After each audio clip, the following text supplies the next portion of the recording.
দ্বাদশ জাতীয় সংসদ নির্বাচনে ভোট কারচুপি এবং আওয়ামী লীগ সরকারকে পুনরায় ক্ষমতায় আনার পেছনে জাহাঙ্গীর আলমের ভূমিকা ছিল দাবি করে তার অপসারণ চেয়েছিল বৈষম্য বিরোধী ছাত্র আন্দোলন। এমন দাবি তোলার পরদিনই জাহাঙ্গীরকে বাধ্যতামূলক অবসরে পাঠানো হয়েছে। বুধবার দুপুরে জনপ্রশাসন মন্ত্রণালয়ের সিনিয়র সচিব মোহাম্মদ মেজবাউদ্দিন চৌধুরী এ তথ্য নিশ্চিত করেছেন। জাহাঙ্গীর আলম চলতি বছরের ৭ জানুয়ারি অনুষ্ঠিত হওয়া দ্বাদশ জাতীয় সংসদ নির্বাচনের সময় নির্বাচন কমিশন সচিব হিসেবে দায়িত্ব পালন করেছিলেন। পরে গেল মে মাসে জাহাঙ্গীর আলমকে স্বরাষ্ট্র সচিব হিসেবে নিয়োগ দেয় আওয়ামী লীগ সরকার। কিন্তু গণ অভ্যুত্থানের মুখে গেল ৫ আগস্ট আওয়ামী লীগ সরকারের পতন হয়। আর নয় সৌন্দর্য নিয়ে চিন্তা, এবার নিজেকে সুন্দর করে তুলুন স্টাইল ম্যানিয়াক্সের সাথে। এরপর ৮ আগস্ট অন্তর্বর্তী সরকার শপথ নেয়, কিন্তু স্বরাষ্ট্র সচিবের পদে বহাল তবিয়তেই ছিলেন জাহাঙ্গীর আলম।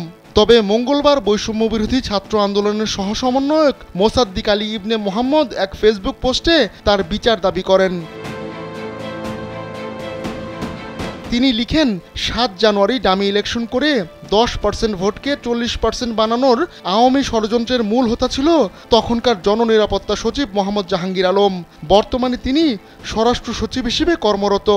মঙ্গলবারের মধ্যেই জাহাঙ্গীর আলমকে অপসারণ করে বিচারের মুখোমুখি করার দাবি জানান মোসাদ্দিক আলী ইবনে মোহাম্মদ। এরপরই বুধবার জাহাঙ্গীর আলমকে বাধ্যতামূলক অবসরে পাঠানো হলো।